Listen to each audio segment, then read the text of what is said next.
விடுதலை புலிகளை யாரும் நினைவுகூர முடியாது. அமைச்சர் விமல் ரத்நாயக்க அறிவிப்பு. திருகோணமலை புத்தர் சிலை விவகார பிரச்சினையை இனவாத பிரச்சினையாக மாற்றுவதற்கு இடமளிக்காதீர். நாமல் ராஜபக்ச தெரிவிப்பு. திருகோணமலையிலோ விகாரை முறையாக பதிவு செய்யப்பட்டது. ஜனாதிபதிக்கு பரந்த கடிதம். பேருவளை கடலில் மிதந்து வந்த 200 கிலோ போதைப் பொருள் தொகை மீட்பு. பாதாள உலக குழுவுடன் தொடர்புடைய அரசியல்வாதிகள் இசாரா வெளியிட்ட தகவல். போலீஸ் அதிகாரிகளுக்கு 7000 ரூபாய் கொடுப்பனவு, அமைச்சரவை அனுமதி. விடுதலை புலிகள் கூட செய்யாததை செய்யும் அரசாங்கம், அம்பட்டிய தேரர் ஆவேசம். மீடியா கூட துப்பாக்கிச்சூடு, மோட்டார் சைக்கிள் கண்டுபிடிப்பு. கட்சி பேதங்களை கடந்து அனைவரும் எதிர்க்க வேண்டும். கயேந்திரகுமார் பொன்னம்பலம் தெரிவிப்பு. சமீபத்தில் கைது செய்யப்பட்ட இசாரா செவந்தி உள்ளிட்ட ஒழுங்கமைக்கப்பட்ட குற்றவாளிகள் மற்றும் அவர்களுடன் தொடர்புடைய நபர்களிடம் மேற்கொள்ளப்பட்ட விசாரணைகளின் மூலம் பாதாள உலகத்துடன் தொடர்புடைய அரசியல்வாதிகள் பற்றிய தகவல்கள் வெளியாகியுள்ளதாக பொது பாதுகாப்பு மற்றும் பாராளுமன்ற அலுவல்கள் அமைச்சர் ஆனந்த விஜயபால தெரிவித்தார். இன்று பாராளுமன்ற வரவு செலவு திட்ட குழுநிலை விவாதத்தில் கலந்து கொண்டு உரையாற்றும் போதே அமைச்சர் இந்த கருத்துக்களை தெரிவித்தார். இந்த தகவல்கள் தொடர்பில் விசாரணைகள் தற்போது மேற்கொள்ளப்பட்டு வருவதாக அமைச்சர் கூறினார். மேலும் 9 ஒழுங்கமைக்கப்பட்ட குற்றவாளிகளுக்கு சிவப்பு அறிவித்தல்கள் வெளியிடப்பட்டுள்ளதாகவும் அவர்களை கைது செய்ய சர்வதேச போலீசாருடன் இணைந்து நடவடிக்கைகள் மேற்கொள்ளப்பட்டு வருவதாகவும் அமைச்சர் தெரிவித்தார். அண்மையில் இந்தோனேசியாவில் கைது செய்யப்பட்டதாக கூறப்படும் ஒழுங்கமைக்கப்பட்ட குற்றவாளிகளிடம் மேற்கொண்ட விசாரணைகளின் மூலம் ஆகஸ்ட் 30ஆம் தேதிக்கு பின்னர் 7 T-56 ரக துப்பாக்கிகள், ஒரு T-81 ரக துப்பாக்கி, 6 பிஸ்டல்கள், 9 ரிவால்வர், வேறு 2 ஆயுதங்கள் மற்றும் 909 தோட்டாக்கள் ஆகியன கண்டுபிடிக்கப்பட்டதாகவும் அமைச்சர் மேலும் தெரிவித்தார். உயிரிழந்தவர்களை நினைவு கூறுவதற்குரிய உரிமை மக்களுக்கு இருப்பதாக சபை முதல்வரும் அமைச்சருமான விமல் ரத்நாயக்க தெரிவித்துள்ளார். எனினும் அந்த உரிமை என்பது விடுதலை புலிகளை நினைவு கூறுவதற்கல்ல என்றும் அவர் சுட்டிக்காட்டியுள்ளார். அவர் மேலும் கருத்து தெரிவிக்கையில், நினைவேந்தல் நடத்துவதற்கு 2024 நவம்பரில் இடமளிக்கப்பட்டது. 2025 நவம்பரிலும் அவ்வாறுதான். உயிரிழந்தவர்களை நினைவு கூறுவதற்குரிய உரிமை மக்களுக்குள்ளது. எனினும் அந்த உரிமை என்பது விடுதலை புலிகளை நினைவு கூறுவதற்கான அல்ல என அமைச்சர் சுட்டிக்காட்டியுள்ளார். எமது அரசாங்கம் ஆட்சியில் இருந்தாலும் பொது இடங்களில் JVP மாவீரர்களுக்கு நினைவிடம் அமைக்கவில்லை. அவர்களுக்கான நினைவு தூவி மனங்களில் இருந்தால் போதும் எனவும் அவர் குறிப்பிட்டுள்ளார். இதேவேளை தேசிய மக்கள் சக்தி அரசாங்கத்துடன் பேச்சு நடத்தி பிரச்சினைக்கு தீர்வை காணலாம் என்ற எதிர்பார்ப்பு இருப்பதாலேயே வரவு செலவு திட்டத்திற்கு எதிராக வாக்களிக்காமல் இலங்கை தமிழ் அரசு கட்சி விலகியிருந்ததாகவும் அமைச்சர் கூறியுள்ளார். அரசாங்கத்தை விமர்சிப்பதற்கு புதிய ஆயுதங்களை எதிரணிகள் உருவாக்கிக் கொள்ள வேண்டும். நாங்கள் உங்கள் மீது முன்வைத்த விமர்சன கணைகளையே எம் மீது நோக்கி மீள செலுத்த வேண்டாம். புதிய ஆயுதம் என்பது என்னை விட சிறந்த திட்டங்கள் அவசியம் என்பதாகும். எமது அரசியல் கொள்கை எவ்வளவு வலுவானது என்றால், மலையகத்தை பிரதிநிதித்துவப்படுத்தும் 4 தலைவர்கள் வரவு செலவு திட்டத்திற்கு ஆதரவாக வாக்களித்துள்ளனர். இந்நிலையில் தேசிய சமத்துவத்துக்காக நாம் முழு அர்ப்பணிப்புடன் செயற்படுவோம் என அமைச்சர் தெரிவித்துள்ளார்.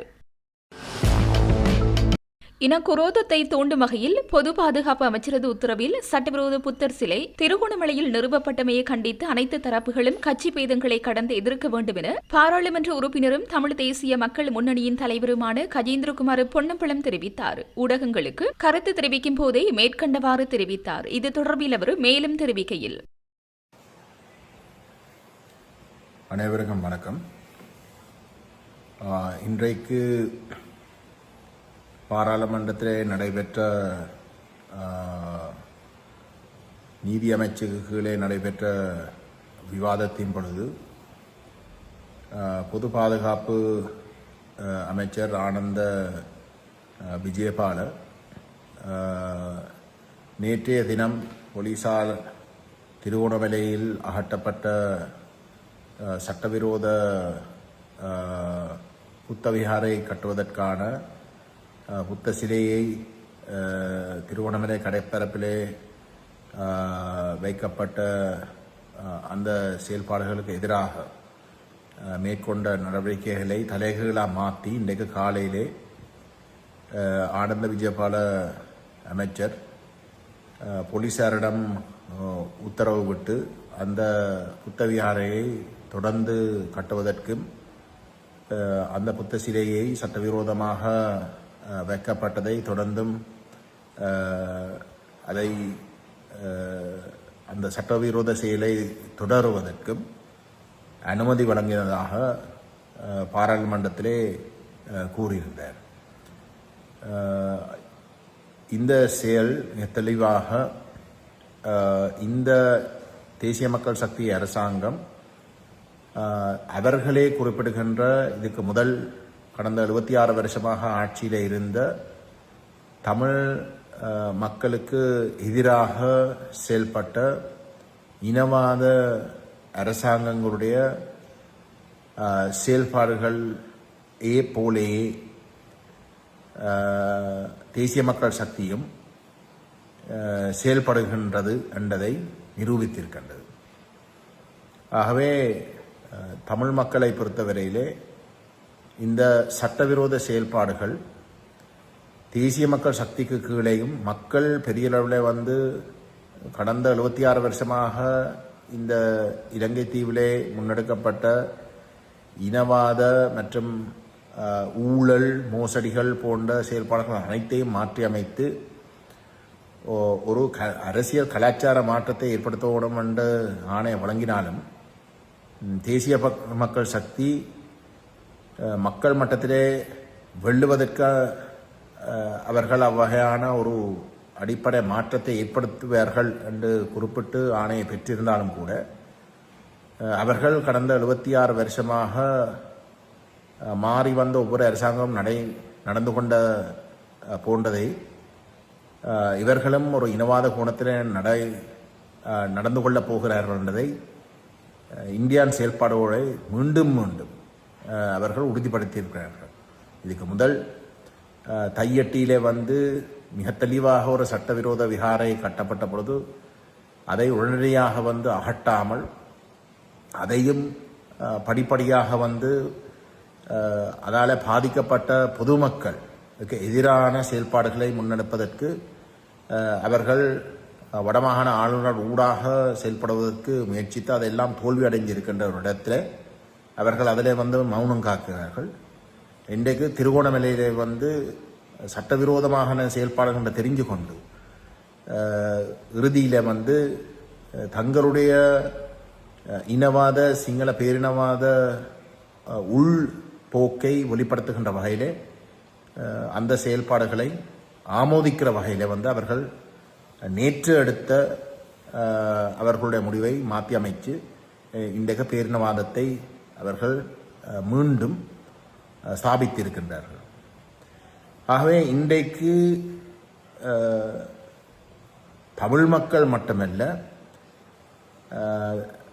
சிங்கள முஸ்லிம் மக்களும் இந்த சட்டவிரோத செயல்பாடுகள் கண்டித்து இதற்கு எதிராக குரல் கொடுப்பதற்கு முன்வர வேண்டும்.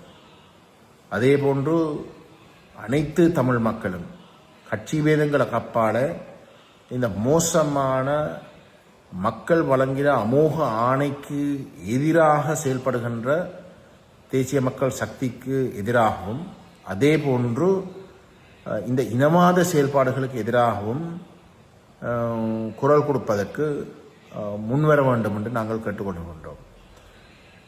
இந்த சம்பவம் தமிழ் மக்களுக்கு இடையிலே ஒரு தெளிவை ஏற்படுத்துகின்ற ஒரு சம்பவமாக இருக்கணும் என்றது மட்டுமல்ல, பேரினவாதம் எந்த வகையிலே செயல்படும் அந்த பேரினவாதத்தை நாங்கள் இப்போதைக்கு இருக்கக்கூடிய தெற்கை சார்ந்த தேசிய கட்சிகள் என்று சொல்லக்கூடிய தரப்புகள் ஊடாக ஒழிக்க முடியாது.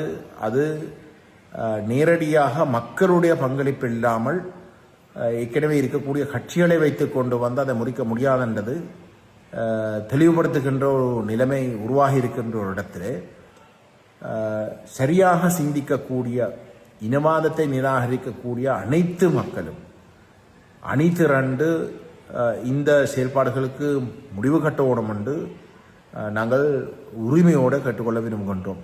இது வெறுமனே தமிழ் மக்களுக்கு உரித்தான விஷயம் அல்ல.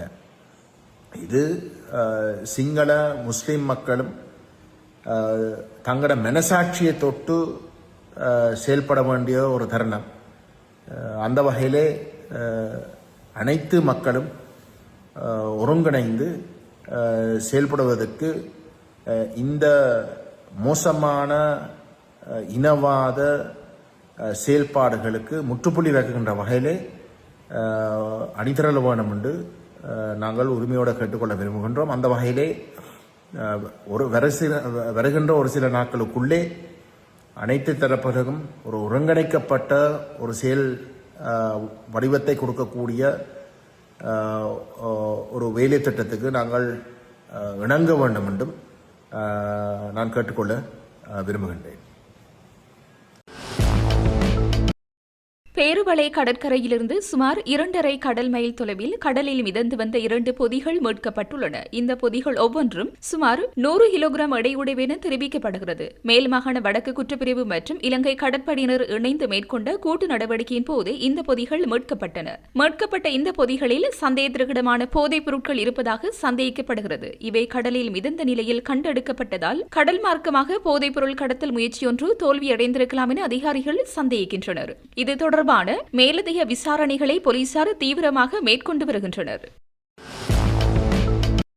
திருகோணமலை புத்தர் சிலை விவகாரம் பிரச்சினையை இனவாத பிரச்சினையாக மாற்றுவதற்கு இடமளிக்காதீர் என ஸ்ரீலங்கா பொதுஜன பெரமுன கட்சியின் தேசிய அமைப்பாளர் நாமல் ராஜபக்ச எம்பி தெரிவித்தார். மேலும் அரசு உடனடியாக தலையிட்டு இரு தரப்பினரையும் அழைத்து பேச்சு நடத்தி பிரச்சினையை சுமூகமாக தீர்த்து வைக்க வேண்டும் எனவும் அவர் குறிப்பிட்டார். நாடாளுமன்றத்தில் நேற்று திருகோணமலை புத்தர் சிலை சம்பவம் தொடர்பில் கருத்து வெளியிடுகையிலேயே அவர் மேற்கண்டவாறு கூறினார். அவர் மேலும் குறிப்பிடுகையில், திருகோணமலையில் விகாரை பிரச்சினை ஏற்பட்டுள்ளது. புத்தர் சிலையை பாதுகாப்பதற்காக அந்த சிலை ஞாயிற்றுக்கிழமை இரவு அங்கிருந்து எடுக்கப்பட்டது என பொதுமக்கள் பாதுகாப்பு அமைச்சர் குறிப்பிட்டார். ஆனால் போலீசாரின் தாக்குதலில் 2 பிக்குகள் காயமடைந்துள்ளனர். இந்த விகாரை 1952ஆம் ஆண்டு நிர்மாணிக்கப்பட்டு 2004ஆம் ஆண்டில் புனித பூமியாக்கப்பட்டுள்ளது. கிழக்கில் பழமையான அறநெறி பாடசாலையும் இங்குள்ளது. எனவே அரசு உடனடியாக தலையிட்டு பேச்சு நடத்த வேண்டும். இதனை இனவாத பிரச்சனையாக மாற்றுவதற்கு இடமளிக்க கூடாது. இரு தரப்பினரையும் அழைத்து பேச்சு நடத்தி தீர்வை வழங்க வேண்டும் என கூறினார்.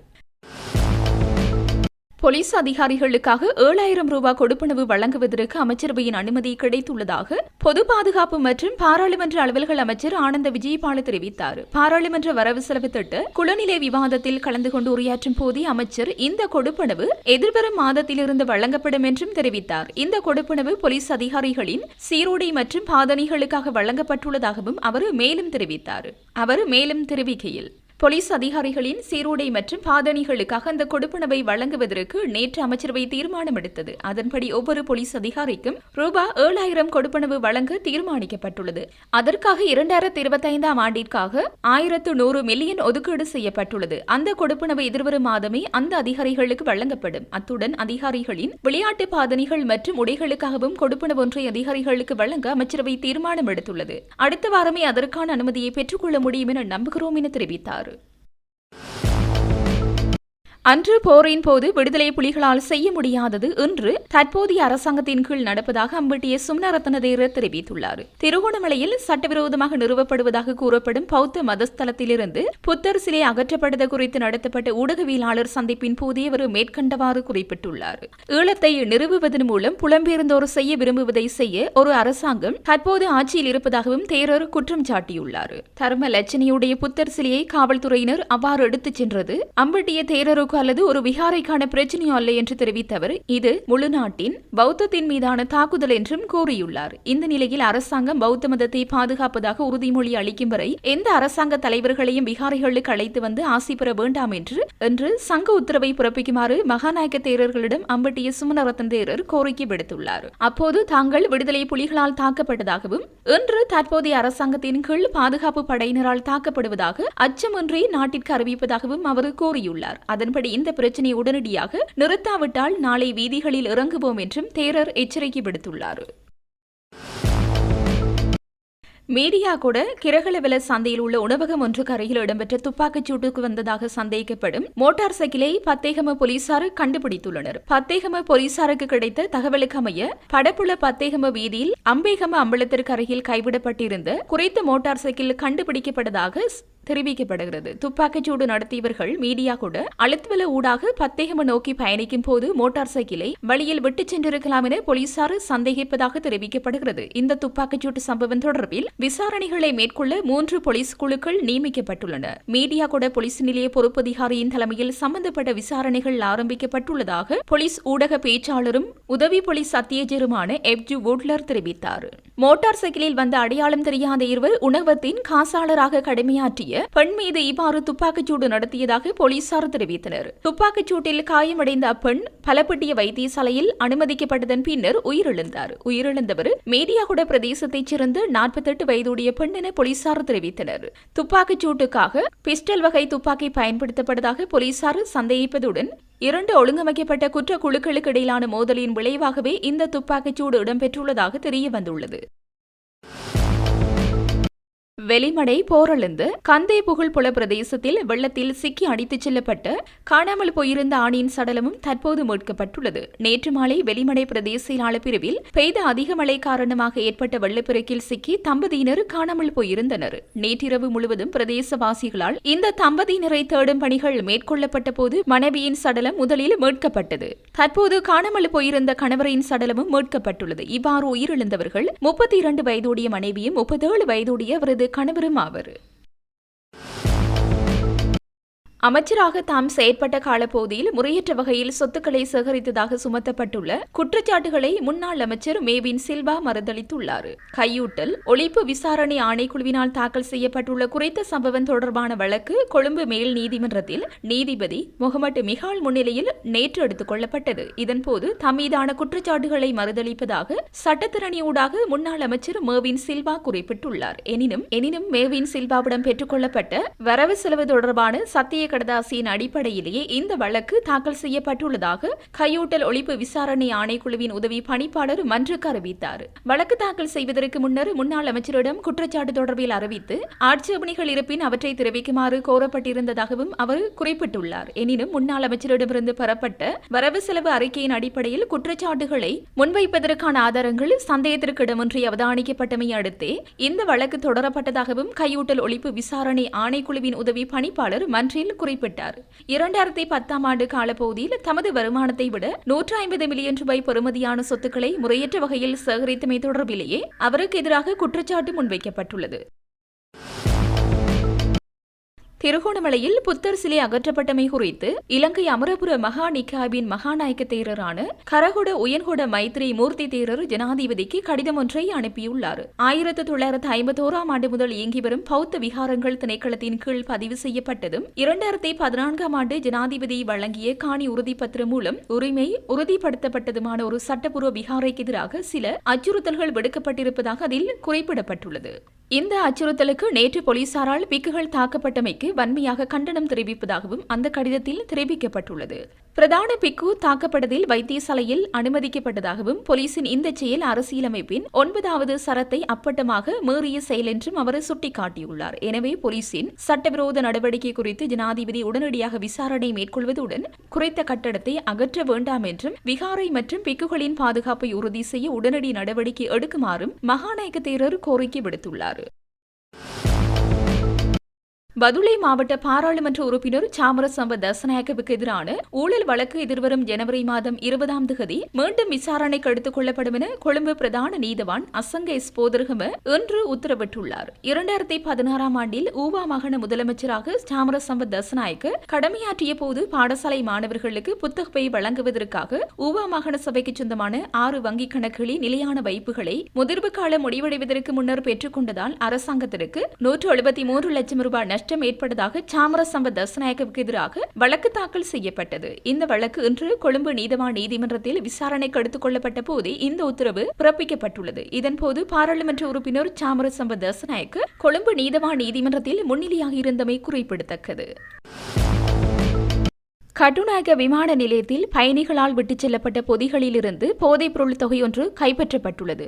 சுங்க அதிகாரிகளால் பறிமுதல் செய்யப்பட்ட பொதிகள் மற்றும் பயணிகளால் கைவிடப்பட்ட உடைமைகள் அடங்கிய கிடங்கில் குஷ் போதைப்பொருள் ஒரு தொகுதி கண்டுபிடிக்கப்பட்டுள்ளது. நேற்று சுங்க அதிகாரிகள் குழுவால் கைப்பற்றப்பட்ட போதைப் பொருட்களின் மதிப்பு 13,36,70,000 ரூபாவுக்கும் அதிகமாக இருக்கும் என்று கூறப்படுகிறது. இந்த சூட்கேஸ் மார்ச் 17 காலை 9:45 மணிக்கு ஸ்ரீலங்கன் ஏர்லைன்ஸ் விமானம் UL 405 தாய்லாந்தின் பாங்காக்கில் இருந்து கட்டுநாயக்க விமான நிலையத்திற்கு வந்த ஒரு பயணியால் எடுத்துச் செல்லப்பட்டு விமான நிலைய வருகை முனையத்தில் விடப்பட்டது. பின்னர் கட்டுநாயக்க விமான நிலையத்தில் உள்ள சுங்க அதிகாரிகள் சூட்கேட்ஸை விமான நிலையத்தில் கைவிடப்பட்ட பொதிகள் சேமிப்பு பகுதியில் வைத்து பின்னர் கொழும்பு துறைமுகத்தில் பறிமுதல் செய்யப்பட்ட மற்றும் கைவிடப்பட்ட பொதிகள் கொண்ட அறைக்கு மாற்றியுள்ளனர். 9 மாதங்களாக யாரும் சூட்கேட்ஸை பெற முன்வராததால் சுங்க அதிகாரிகள் அதை திறந்து ஆய்வு செய்ய நடவடிக்கை மேற்கொண்டனர். அப்போது பொலித்தீன் பொதிகளில் மறைத்து வைக்கப்பட்டிருந்த 11 கிலோகிராம் 367 கிராம் குஷ் போதைப்பொருள் கண்டுபிடிக்கப்பட்டது. மேலதிக விசாரணைகளுக்காக கொழும்பு போலீஸ் போதைப்பொருள் தடுப்பு பிரிவின் அதிகாரிகளிடம் போதைப்பொருள் கையிருப்பை ஒப்படைக்க நடவடிக்கை எடுக்கப்பட்டுள்ளது.